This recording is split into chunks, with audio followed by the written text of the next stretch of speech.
The following episode of Dad vs. Daughter was made possible by a contribution from Asmodee. Merchants and Marauders from Z-Man Games is a pick-up-deliver with some player interaction. You can choose to be the good guy and be the noble merchant traveling across the Caribbean, trading at all the various ports, or you can be a scallywag and become a pirate, sink those merchant ships, and take all the booty you can. So let's join Dad's group and hear what they have to say, as Merchants and Marauders is our game of the week.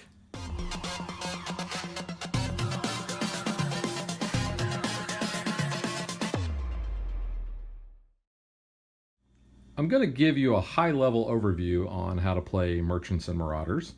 And the first thing we need to do is determine who we are. So we are going to randomly choose a captain from the captain's deck, and you can see there are many options that we have there. I have chosen Frederico da Silva. Now, I want to point out the things on his card. He has a home port in San Juan. He has a special ability which says he can have 2 rumors and may re-roll influence checks when acquiring rumors. He is Spanish because he has the Spanish flag back there. His seamanship is 2. His scouting ability is 4. His leadership is 2. And his influence is 2. Now these numbers represent the number of dice that we roll whenever we are trying to make one of those checks. So in the case of his ability, the influence check, I am going to be rolling 2 dice. The next part of player setup is choosing which ship that we want to have to start the game off with. We can either choose either the sloop or the flute. Now these are the only 2 that we can choose at the beginning, but we can go to a port and we can actually, if we have enough gold, we can buy a better ship. But what we will do is all players will choose between these 2, and they're going to do it in secret. So they'll put the ship that they want in a closed palm, and then they will all reveal at the same time. That way nobody knows ahead of time what ship each player is choosing. So for the purposes of this demonstration, I am going to choose the flute. Now you can see the abilities that the flute has. It has a toughness of 3. It has a cargo hold of 4, which means I can hold 4 goods. I only have 1 crew, 1 cannon, and my maneuverability is 2. And that comes into play when you are trying to do escapes and so forth. But what we do is we take these numbers here and we apply them to our player board, and that's how we know what the status of our ship is. So let me show you the player board. So since I chose the flute, you can see based on where I have my cubes at, those correspond to the numbers that are on the flute's card. The hull and the mast are the toughness of the ship, so they start on 3. Now those things can be destroyed, and when they take damage, then the cubes will move back a certain number of spaces. But you can also see that we have indicators over here that during the course of battle, when we roll dice, we'll know which part of our ship was hit. We also start with 10 gold, and then we have places on our board for rumors, missions, and specialists. The area next to the captain that's numbered 1 through 5 is for any bounties that we have, and then any of the ship upgrades that we would get would go in those spots as well right there. We can also purchase at the ports chain shot, grape shot, or the grappling hook. And we have tokens for those that would go into those spots. Also at the start of our turn, we get to draw 1 glory card. Now these are cards that generally help us during the course of the game. And I'll flip this over and just kind of show you what this one is. So this is a specialist. And specialists generally have, you have to do certain things in order to get them onto your ship. So for instance, I have a gunner captain specialist. John Mitchell, a famed gunner captain, is willing to join my crew. Place this card during a port action in Bridgeton. Succeed a leadership roll or pay 2 gold if that fails, then keep this card face up. So what he's going to allow me to do is re-roll 1 hit location die each time I hit with cannon fire, including chasers. We start off by setting up the board with demand tokens at each port. Now these are the things that we're going to want to sell to make money in this game. So we have spice, we have sugarcane, we have bananas, we have cocoa, we have rum, we have wood, silk, some more spice, bananas, wood, tobacco, spice, cocoa, and tobacco over there, as well as a couple of silks there. The other thing that we set in the ports is the ship modifications. Now you'll notice that those are placed face down. Whenever we go to port and we do a port action, then we can look at that and decide if we want to buy that as a modification to our ship. If not, then we just replace it face down so that the other players don't know what it is until they go there. A merchant token is also placed in each of the sea zones on the map. Now, these represent merchants of different nationalities that if we decide to basically become marauders, pirates, we can attack them.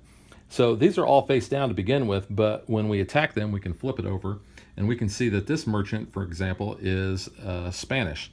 So we may or may not want to attack them based on their nationality.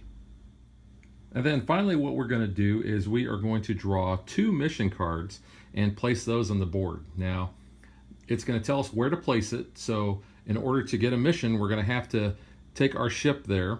We're going to have to roll for it to see if we can accept it or not. And then we basically want to try to complete that mission. It usually gives us gold, might give us glory. So let's just take a look at 2 of these. So this first one is Precious Cargo. We can earn 20 or 10 gold. It requires an influence check, no bounties, and pay a 15 gold insurance. This is going to be placed in Nassau. Pay a 15 gold insurance after claiming this mission. Then either transport stolen French jewels from Nassau to Bridgeton, move there and receive 35 gold. Alternatively, port in any French port to return the goods, receive 25 gold, but get an English bounty.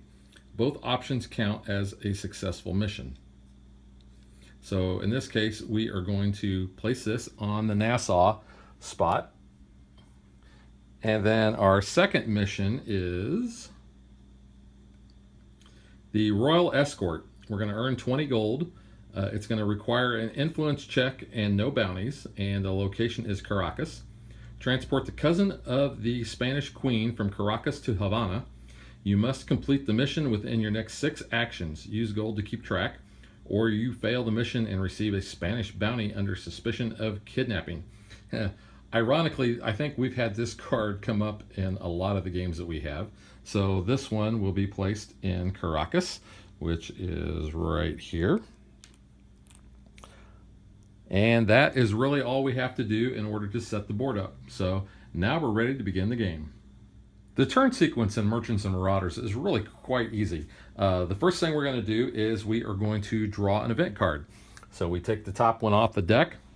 We look at it here, and you'll notice a couple of different things here. First off, you'll see that we've got flags across the top. Now, if we have any of those ships on the board already, that tells us which direction that they're going to move. They're going to move 1 space. So if we have the larger pirate ship, he is going to move 1 space to the north. The Dutch ship would move 1 space to the south, and the English ship would move 1 space to the east. But we'll have other cards that will basically put those ships onto the board. This one, however, does not do that. So then we read on, and we have clemency. Player captains may, during their next turn, be pardoned by a single nation by paying 5 gold. A nation only offers such a pardon to captains with no more than 1 bounty from that nation. So if we do things such as attack a merchant ship, then that country is going to place a bounty on us, and we have a spot on our player board, but we'll put that flag's nationality on there. Now they've got a bounty against us, and any of those ships would come searching for us. So let's just say that we attacked a Spanish merchant ship. The Spanish are going to put a bounty on us, and then if we have this card come up, we could actually pay 5 gold and remove that bounty. So this card is in effect until the end of the turn. So I'll just put that up there so everybody knows what is in effect. Now we have 3 actions that we can do. We can either move, which is moving either out of port, or moving from one sea zone to another sea zone, or moving into a port. We can also do a scout action. If we are out in one of the sea areas, we can roll our captain's scout. So in this case, my captain would be rolling 4 dice. So in order to try to find any ships that are in that zone. So let's just take 4 dice here. And I rolled 1 success. So that means I found the ship. Now I can attack him if I want. So the last action that we can take on our turn is called a port action. Now we can do any number of port activities, and I'll show you those port activities on the player guide here. So you can see that we can sell goods. We must this must be our first port activity. We can buy goods. We can visit the shipyard, which we'll be able to buy upgrades or buy a new ship. We can recruit crew. We can acquire a rumor. We can claim a mission, or we can stash gold only at our home port, or there are certain ports that will allow us to pay a fee to stash gold. Now, stashing gold is none other than taking any of the gold coins that we have, these, and placing them in our treasure chest. So just like a piggy bank. And that is so those will stay hidden, because we can stash up to 50 gold, and for every 10 gold that we have stashed, that's going to be a glory point. So really we could store 5 glory points into our treasure chest, and the other players wouldn't necessarily know how close we are to actually getting the required 10 in order to win the game. So let's take a little closer look at what each of the port activities are. So let's say that we're going to do the first one, which is sell goods. So let's, for example, say that we are in this port and we have silk. So let's say that we were in a previous port and we had purchased 3 silk. So let's just use the blue ship here that's in Port Royal. That port wants silk. I can sell these 3 silk, and I'm going to get, since it's in demand, I will get 6 gold a piece for that. So that would be 18. Also, if I sell 3 or more, I'm going to get a glory point. So you want to try to maximize your selling potential if you can, because then I would move up on the glory scale, and every time I get a glory point, then I get a new glory card. So after I have sold those goods, then I remove that demand token and I draw a new one from the face down pile that we have. And this one is sugarcane. So I will place that back in that port. Now what I'll do is I will draw 6 cargo cards off the top of the deck. So 1, 2, 3, 4, 5, 6. I will look at these in secret. If I drew any sugar, then I would be discarding that, but I did not. I drew 3 rum, I drew 2 wood, and a spice. So when looking at the cargo cards, we don't pay any attention to this part down here because that's used for the ship combat. We're only looking at the goods here. So since I have 3 rum, you actually get a discount the more you buy. If I buy only 1 item of a certain commodity, then it's going to cost me 3 gold. If I buy 2 of the same, they're going to cost me 2 apiece. But if I buy 3 or more, they're only going to cost me 1 apiece. So I could either buy 1 rum for 3, or I could buy 3 rum for 3 total. So say I bought these 3 rum, so that would cost me 3 gold. Then I look and see where would be the best place to sell that in order to maximize my profits. Currently, there is only 1 rum on the board, and that is over in San Juan. So I would try to make my way over to San Juan in order to sell those. Since my ship has a cargo hold of 4, I could actually buy another good if I wanted to. And let's just say that out of all this, I already said I want to buy the rum. Let's say I'm going to buy the spice. So I'll pay 3 for that. Then I take these 2 cards, and those are discarded.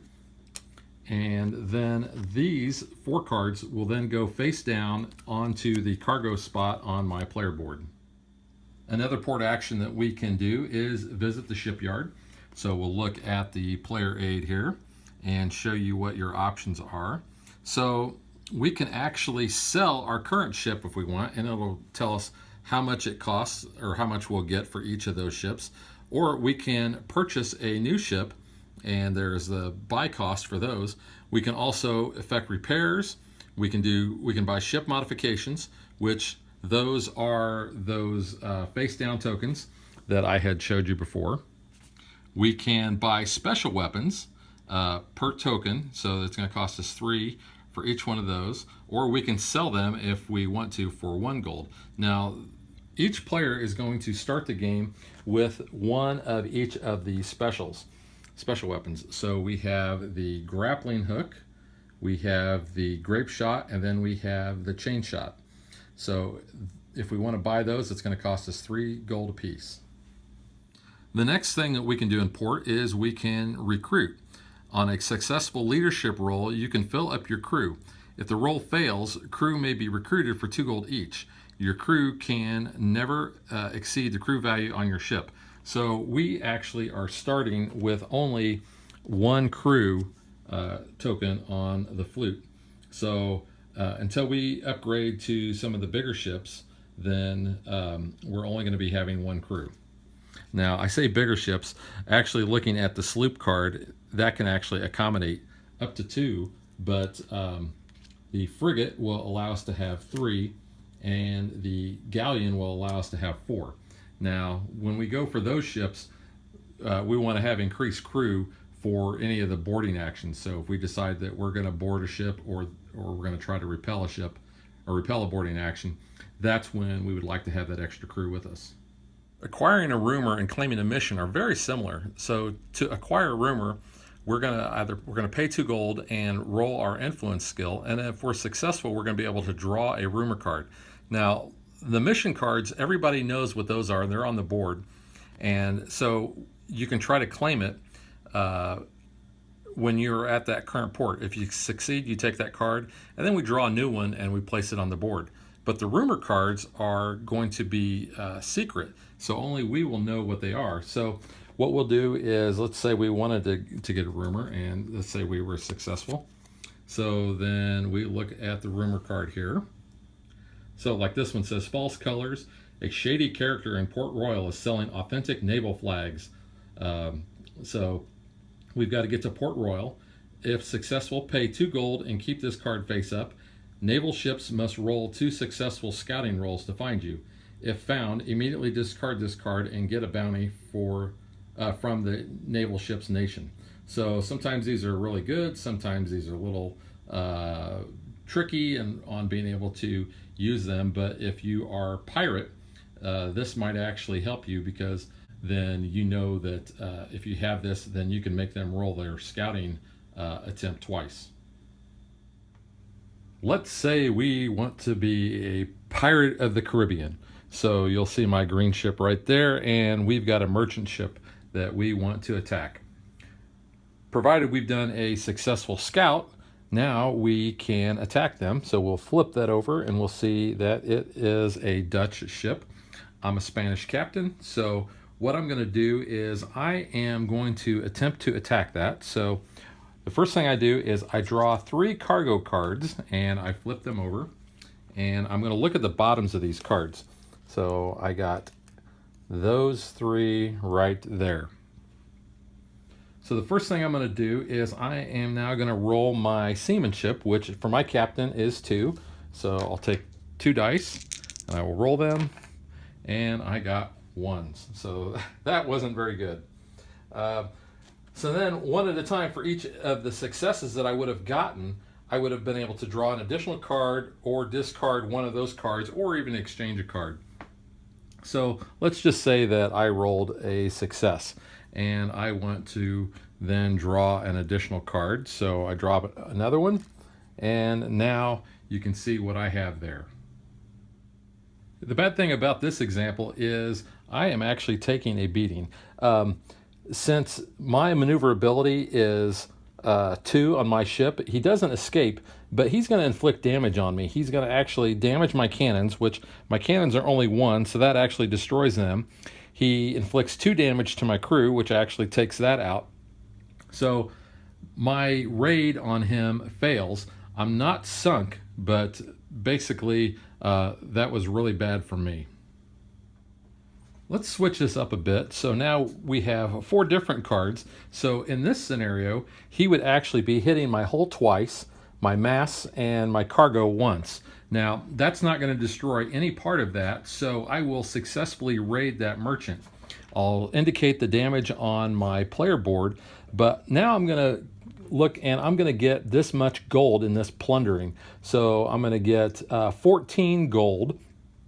And then any room that I have in my hold, I can actually take those cargo and I can keep those as well. So then I'll remove this icon and I'll put it at the top of the board. I'll show you right up here.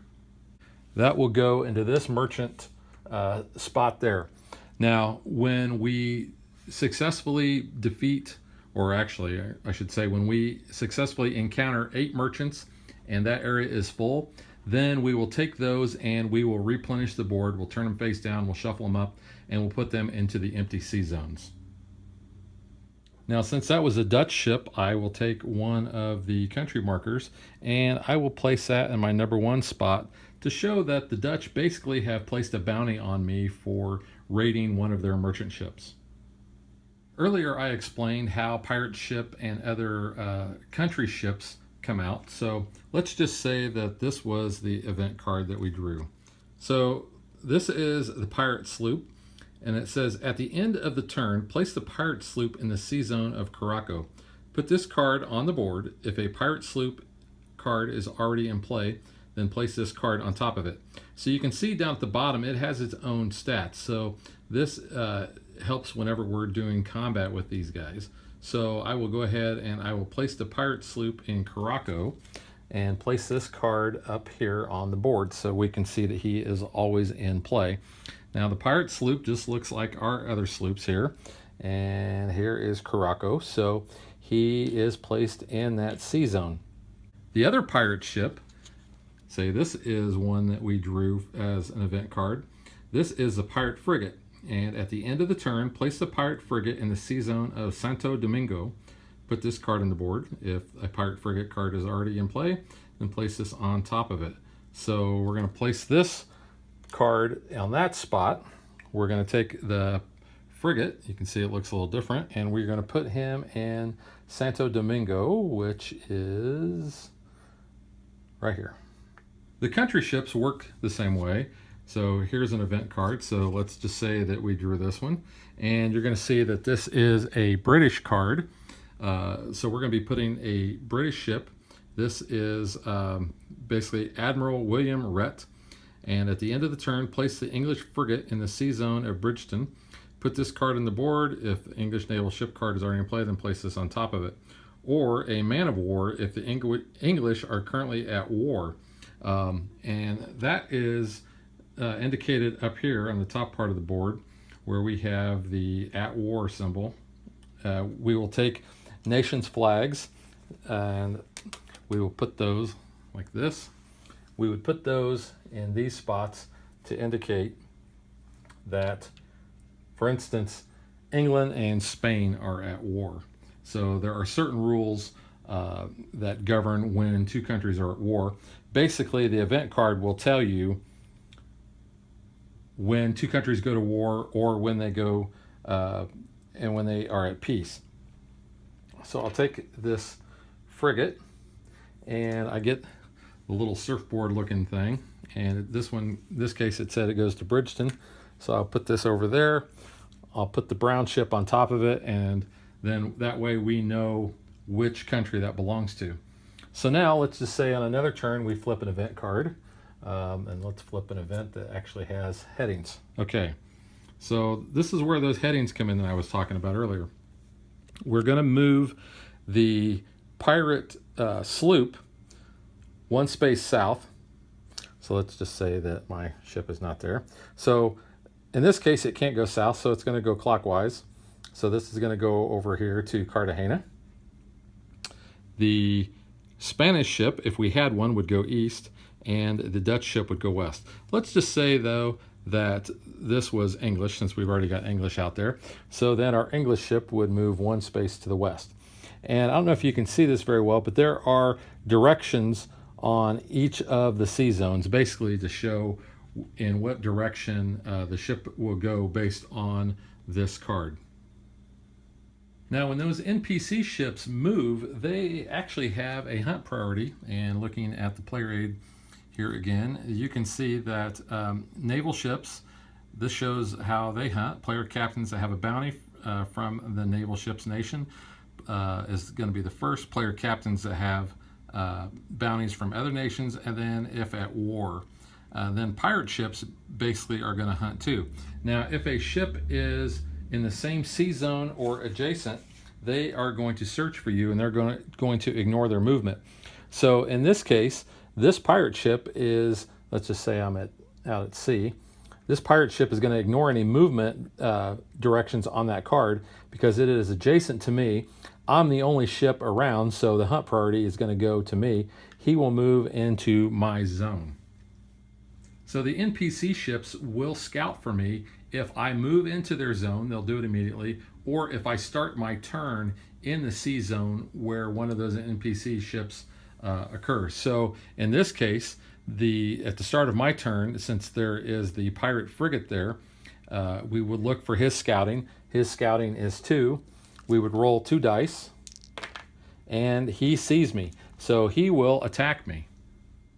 Since that pirate ship is a frigate, you place the ship indicators on the enemy section on the game board to show his toughness, because you're going to be in a battle until either one of you sinks or one of you is able to escape. So when we're involved in combat, either against a pirate ship, another player, or another country ship, combat's going to go a certain way. First, we're going to make a declaration. So each player declares their combat action. Now, the aggressor is going to declare first, and shoot is the only available action during the first round. So basically, we're going to fire at each other. Then we're going to do a seamanship contest, and we're going to roll for seamanship to see who can outmaneuver the other and get to perform their chosen action first. You get a +1 die to the captain whose ship has a maneuverability that is 2 or more higher than their opponent. Then we're going to do the action. So the winner of the seamanship contest performs their chosen action. So if they shoot, the winner inflicts a hit with all their cannons, and there are losses and tie results inflicted 1 hit per success. Then the other action is we could board. So naval combat ends, and then crew combat begins. And then finally there is the flee action where you can escape. Now, the combat rules are probably the most difficult part of this game, and instead of really me butchering that in an explanation, I'm going to let you check that out for yourself in the rule book, which you can look at online, or you can look in the rule book with your game. But if you win your combat, you're going to get glory, and you can plunder the other ships. So that is always something nice to have, but you are going to also be putting yourself at risk. So there are risk and rewards that you have to consider.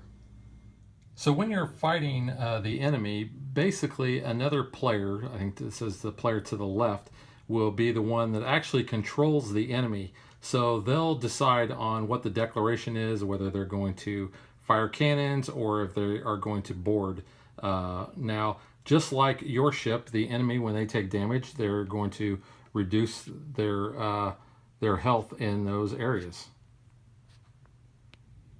The back of the rule book shows a really good combat example here. So I would suggest checking this out if you are unfamiliar with how combat is performed in Merchants and Marauders. So the last thing I want to talk about is our player board here. So I kind of talked about certain things, so I'll just kind of point those out. Here we have our ship status. So we have our hull, our cargo, our masts, our crew, and our cannons. We have a spot here for our ship card. We have a spot here for our captain's card. This is where the bounties are placed. Let's just say from my earlier example, if I had completed this specialist, the specialist would go there. If I had completed a mission off of the board, then that mission would go here, face down, since I had completed it, or face up if I was the one who actually claimed it. And the same with the rumor. Then I have my cargo and my gold spots there. I have my special weapons. So there's my grape shot, my grappling hook, and my chain shot go there. And then any of the upgrades that I might have gotten at one of the ports. So for instance, there is a hull upgrade. Here is my long guns upgrade. And it'll tell you underneath what each of those special actions allow you to do. So for instance, the hull is cancel one hit, and the long guns let you have an early attack. So those are worth picking up. There are only 2 of each of these ship upgrades in the game, so obviously if you get one, you can't use the second one, but if you're playing a 4-player game, only 2 of you are actually going to be able to have that. So that is really the high-level overview of Merchants and Marauders. So now let's find out what Dad's gaming group thinks of the game. Hi, this is Chris with some thoughts about Merchants and Marauders from Play Like a Pirate Day. A couple of things. So, good artwork, good components, fun ships to play with. The cards are easy to read. I like the big treasure chests that you get to hide your money in. One of the things I usually do, though, is I have a bunch of metal pirate coins, so I replace the coins from the box with the metal coins, and kind of adds a fun little element to it. From a gameplay, I like pick up and deliver games. I like games like Firefly and Wasteland Delivery Express. So the pick up and deliver aspect of the game is something that I really enjoy to begin with. I like the battle element that it adds, although the battle element can be a little bit finicky to run through. I like the Navy and the pirate ship, how you may have to go around or go to a different port than you were expecting to go to. Adds a little bit of flavor to that pick up and deliver. The event cards that come out each round give a nice variability to the game, give you something that you may have to adjust your strategy around. And I like the ability that you can just go merchant and trade and get your money that way, or you can go marauder, pirate, and start to go after the other ships.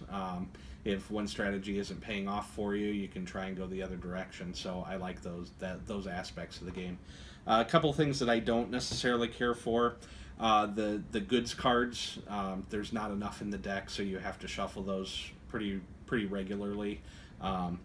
Like I said before, the battle elements are a little bit finicky, so trying to get through the battle can take a little bit of time. If you try to do the boarding or things like that, you may have to reference the rules quite a bit. The captain that you get makes a big difference. So the way that I typically play is to deal out a couple of those and have people choose which one they want to keep. Since you make so many seamanship rolls, if you can get a captain that has a better seamanship value, 3 is usually pretty good. If you get stuck with somebody who has a 2, you're less likely to get some of the fundamental pieces. A little bit of thunder tonight.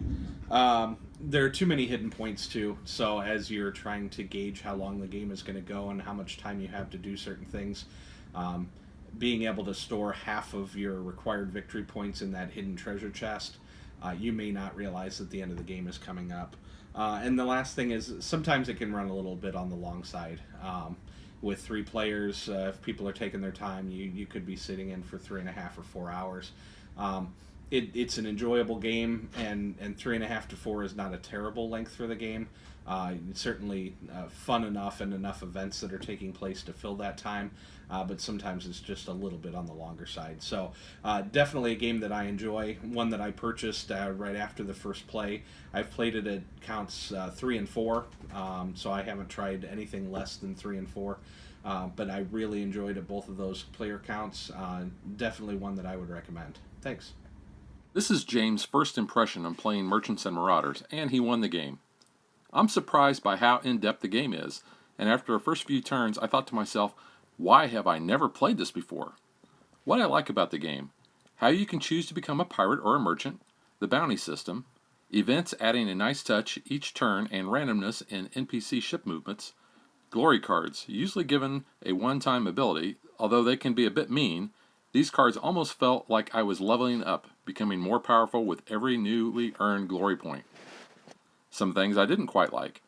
Seemed a bit too easy to lose your ship and captain. It was within the first 15 minutes that another player was a little too close to a pirate and was attacked. He lost his ship and had to redraw a pirate, and as we know, the captain has to go down with his ship. Pretty disheartening, as any ship or weapon upgrades, cargo, and gold you have are lost. In addition, as I mentioned before, you must draw a new captain, which means a new home port and potential having to completely readjust your strategy.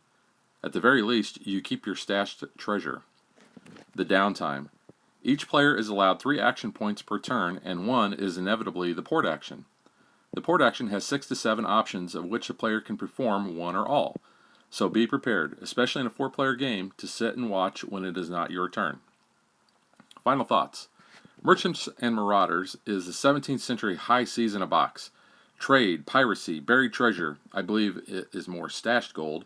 I guess the merchant places it in a bank. The missions, war.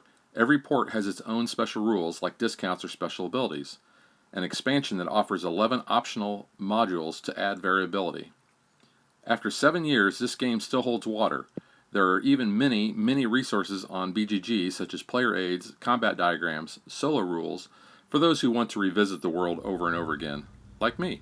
So you've heard what my buddies thought. Now I'm going to give you my thoughts.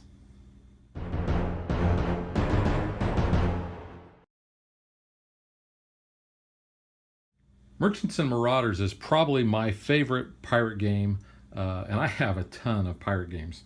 As I think I pointed out before, I'm getting to be known as that crazy pirate game guy, kind of like the crazy cat lady, based on the sheer number of pirate games that I seem to always collect. What I really like about the game is, at the heart of it, it's very simplistic.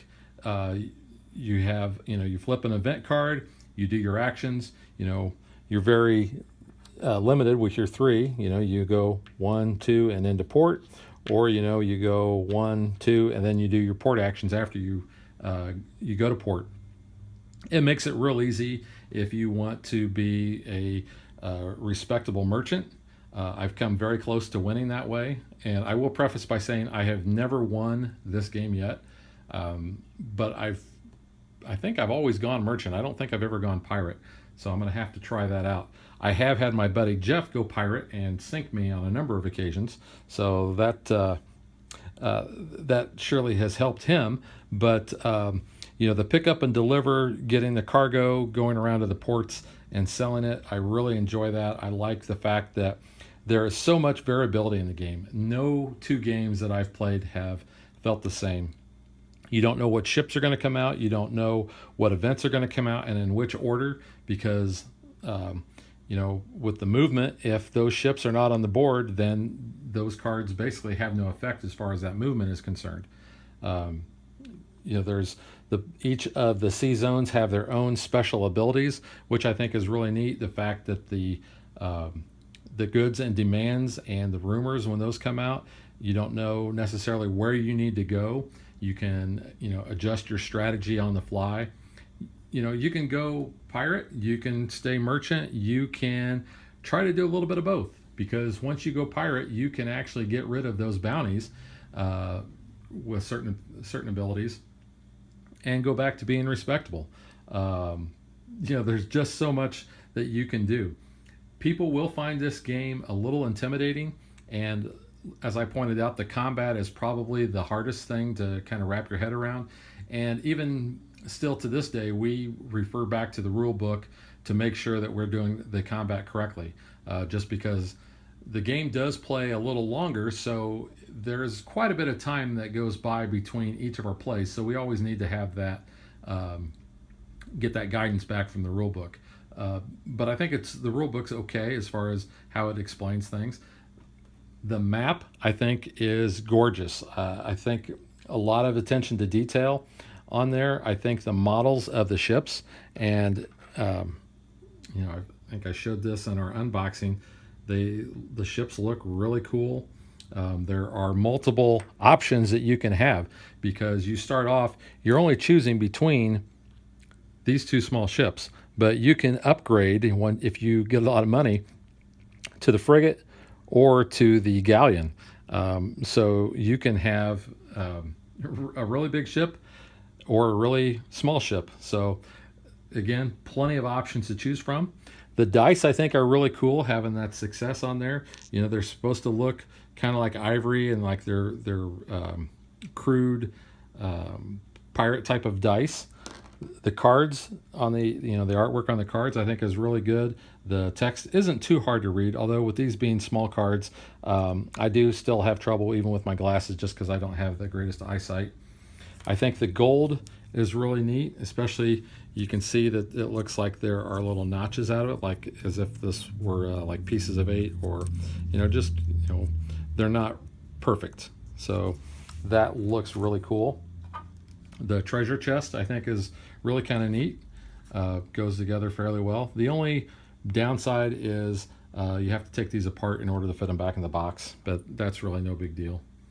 You've got a ton of glory cards that is also going to add to the replayability because you don't know what abilities you're going to get. The cargo cards, while it does appear that there is a lot, you actually cycle through these multiple times during a game. It would have been maybe neater to have about twice as many cards, but that's really a minor thing. The cardboard tokens themselves are pretty thick, so those are nice. The ship cards are really kind of cool. I'll show you here's what the sloop card looks like. The art on the cards and the text on there are really good. The art for the cargo cards themselves, I think, it's simplistic, but it does the job. Looks really good. You have the multi-use cards, which I also think is kind of neat, but at the same time, you're cycling through these cards like crazy. Other than that, I don't think I really have many other negatives other than there can be some downtime if you get a player that is AP prone. However, at only 3 actions per turn, generally all my games have gone fairly good. I've not really played with somebody who's got a bad case of AP. Another part of the components that I really like is this player aid.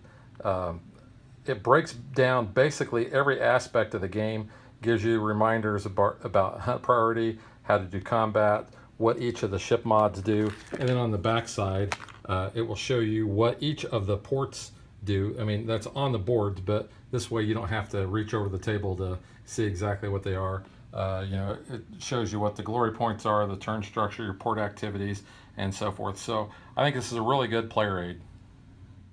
But overall, I really enjoy this game. Not sure that this is one that Megan is going to enjoy that much.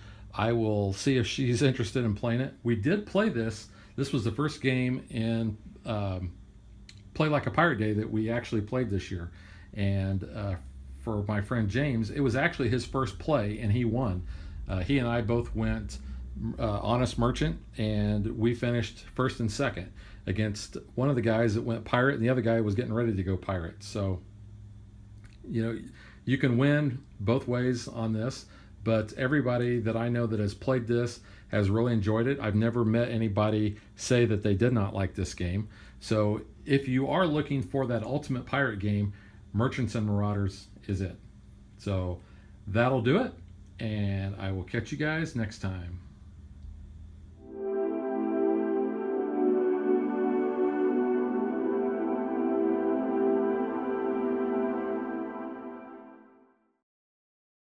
If you would like to support us, you can visit patreon.com/dadvdaughter. Like and follow us on Facebook to stay current on our show schedule, sneak peeks at future shows, and to interact with us.